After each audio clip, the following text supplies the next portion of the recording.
BC రిజర్వేషన్లపై మంత్రివర్గ సమావేశంలో నిర్ణయం. ఆగస్టు 5, 6, 7 తేదీల్లో ఆందోళనలకు కార్యాచరణ. అస్థినకు వెళ్లనున్న సీఎం, మంత్రులు, కాంగ్రెస్ ఎమ్మెల్యేలు, ఎమ్మెల్సీలు, ఎంపీలు. స్థానిక సంస్థల ఎన్నికల్లో బీసీలకు 42% రిజర్వేషన్లపై ఢిల్లీలోనే తేల్చుకోవాలని మంత్రివర్గం నిర్ణయించింది.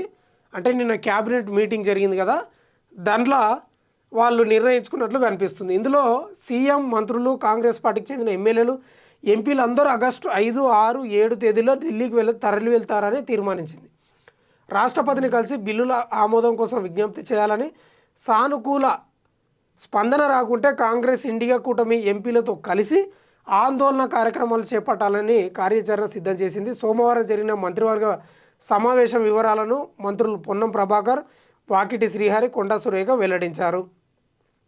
స్థానిక సంస్థల ఎన్నికలు నిర్వహించాలని, బీసీలకు విద్యా, ఉద్యోగాల్లో రిజర్వేషన్లు కల్పించాలని ప్రభుత్వం చిత్తశుద్ధితో ఉందని పేర్కొన్నారు.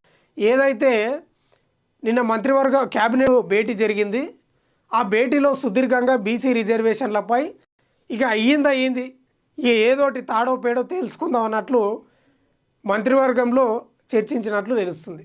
ఇక ఆగస్టు 5, 6, 7 తేదీలలో ఢిల్లీకి వెళ్ళి రాష్ట్రపతిని కలవడం, నరేంద్ర మోడీ గారిని కలవడం, ఇక అది ఆ బిల్లు ఎక్కడ ముందడుగు పడకపోతే ఇక ఏకంగా ధర్నానే చేద్దాం, రోడ్ల మీద కూర్చున్నాం, బయట ఇద్దామనే స్థితిలో వీళ్ళు ఉన్నట్లు కనిపిస్తుంది. ఏదేమైనా బీసీ రిజర్వేషన్ బిల్లుపై తటపటాయింపే జరుగుతుంది తప్ప ఓ కొలికొచ్చే అంశం కనిపిస్తలేదు.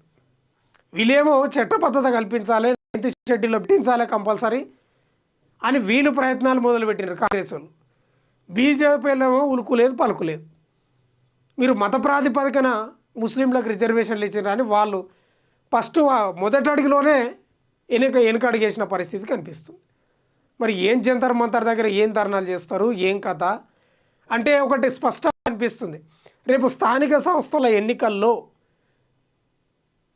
42% పార్టీ పరంగా ఇచ్చినా సరే ప్రజల నుంచి ఒక వ్యతిరేకత రాకూడదు. మీరు అసలు ఢిల్లీ పోయి ఏం చేసిండ్రు? కనీసం ఒక ధర్నా చేసిండ్రా? ఓ రోడ్డు మధ్యలో కూర్చొని బైఠాయించిండ్రా? రోడ్డు పైన ఓ స్ట్రైక్ చేసిండ్రా? 2-3 రోజులు ఢిల్లీలో ఉండి కొట్లాడినరా అని ప్రజల నుంచి, బీసీ సంఘాల నుంచి వ్యతిరేకత అవకాశం ఉంటుంది. కాబట్టి ఇక ఢిల్లీ పోయొచ్చు ఈ మధ్యలో. ఇక ఈ వ్యతిరేకత కూడా రాకుండా, ఏదైతే ధర్నా చేయలేదు మీరు, అసలు మీరు కొట్లాడలేదు అని బీసీ సంఘాల నుంచి ఆ మాట రాకుండా పోయి కొట్లాడనికే సిద్ధమైనట్లు కనిపిస్తుంది. అంతే నాకైతే అర్థమైంది అయితే అది. ఇక స్థానిక సంస్థల ఎన్నికల్లో ఏం చెప్పుకుంటారు? పోయి మేము ఢిల్లీకి పోయి పేపర్లు ఇచ్చినాం, గదో పట్టుకొని అడుక్కున్నాం, చూడండి అని చెప్పినాం మా తెలంగాణ రాష్ట్రాన్ని, మా ప్రజల్ని. ఇంకా అది కూడా వినపోతే మేము రోడ్లు బైఠాయించినాం, ధర్నాలు చేసినాం, జంతర్ మంతర్ దగ్గర జంగులు వేపినాం, ఇవన్నీ చేసినాం. ఇంతకంటే ఏం చేయాలి, ఇంతకంటే మేము ఏం చేయాలి అని చెప్పుకోవడానికి ప్రజలకు లేకపోతే బీసీ సంఘాలకు ఇది పనికొచ్చే విషయంగా తప్ప ఇది ముందడుగు పడే అవకాశం కనిపించడం లేదు.